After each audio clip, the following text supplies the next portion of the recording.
everyone, of course, if they picked up the new Quantum Logic, has access to a Melinda Gebbie designed transfer, a tattoo, which we can put on various parts of our clothing, or perhaps even onto our flesh, perhaps, I don't know.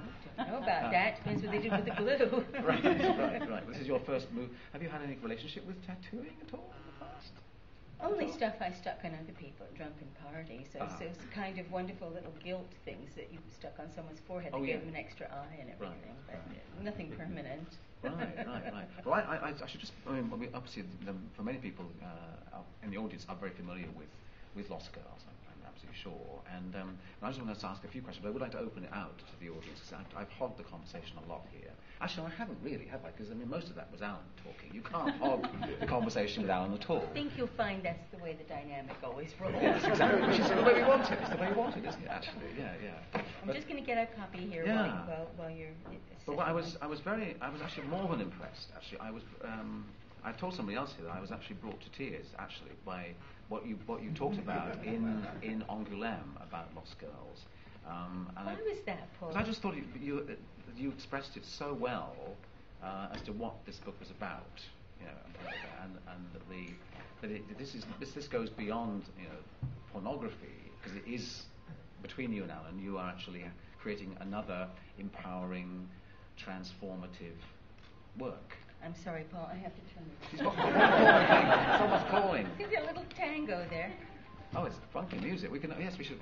What's your ringtone, Alan? Have you got a ringtone? He doesn't. I think it's somebody in the audience messing with me. I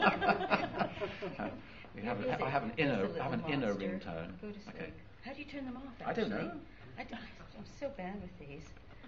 I get messages, and 2 years later, I answer them. I think it's gone away now.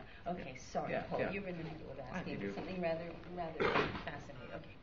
So, but the message behind, not this kind of, it's just a kind of sloganeering kind of message book, but Lost Girls, for me, was your explanation, especially of why you wanted to do the book, I thought was very moving, the way you expressed it in this presentation in Angoulême that I heard. And because, to me, it is a really important work in our whole attitude towards sex and sexuality, which we're still, in most countries, is still fraught with taboos and prejudices. And I just wanted you to expand on that a little bit, really. Yeah. Can you remember what I said? No, I can't remember it all now. No, but try to be heartrending. I don't know if I can remember what I said. No, don't worry. Anyway, it's... Well, I'll expand on something. There was a young woman in the audience at that time who said, yes, there's some very pretty things in Lost Girls, but there's also a lot of dark stuff in there. Why is there so much dark stuff in there? And I said, well, because sexuality itself has a lot of dark stuff in it.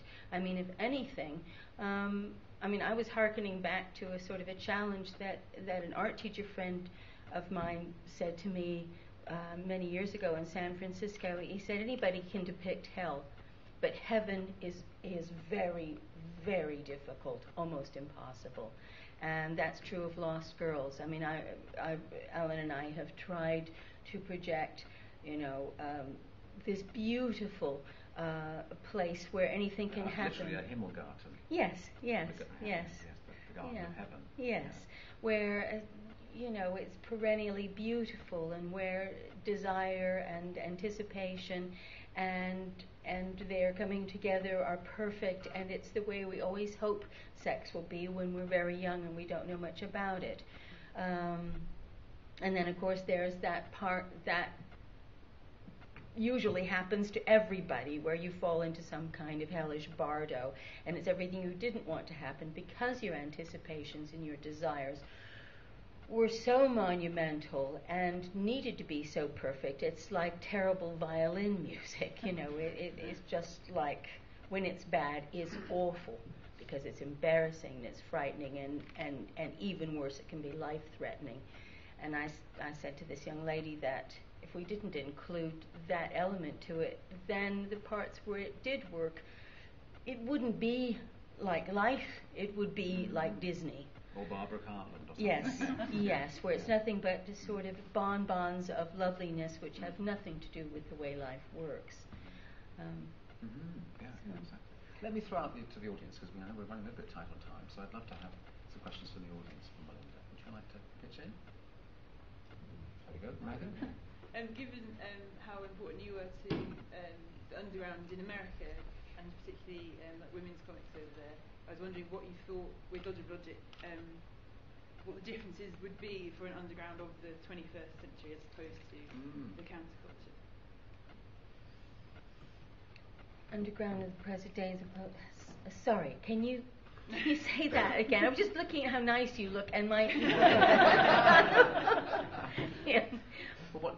Yeah. Well, just this idea of recreating the underground. Yeah. Can we even have an underground? I mean, is there ways that it would be the same, and are there ways that it has to be different for the 21st century compared to the original 70s underground that you were there with in San Francisco?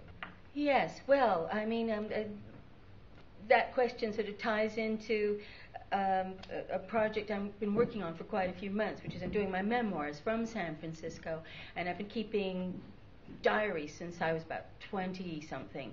So I've written down dialogue and, you know, anecdotes and everything that people were saying, things they were thinking, parties I went to, the way people dressed, what I thought of everything, and what I listened to other people telling me they thought.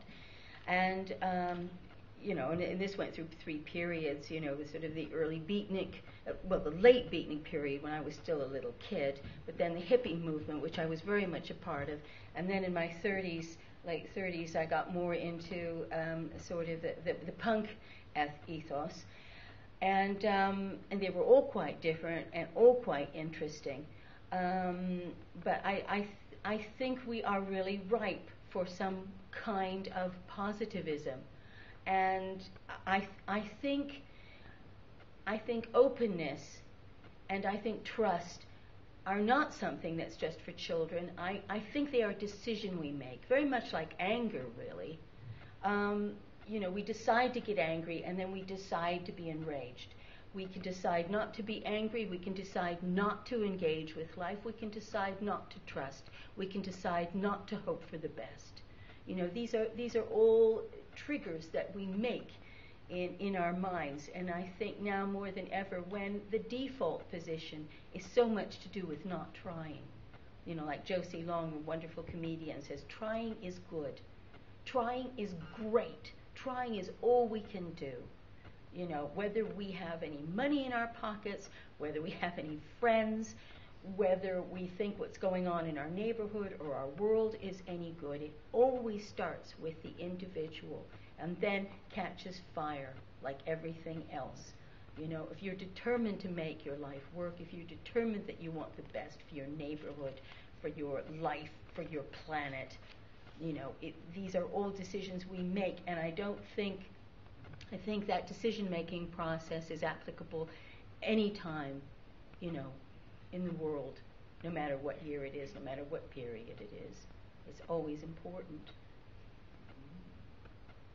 Yeah, Kate. I have 2 questions, but the first one, the autobiographical work that you're doing, is it just text, or are you doing sort of a multimedia piece?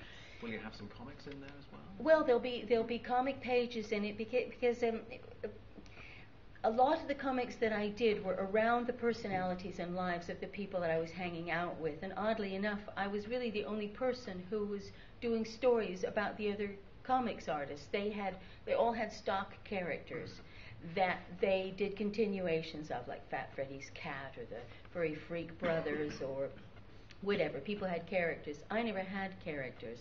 I always used myself and the other members of the underground and did like stories about parties and things like that. So when I'm writing about them, there'll be portraits of them. There'll be fragments of things they wrote or drew.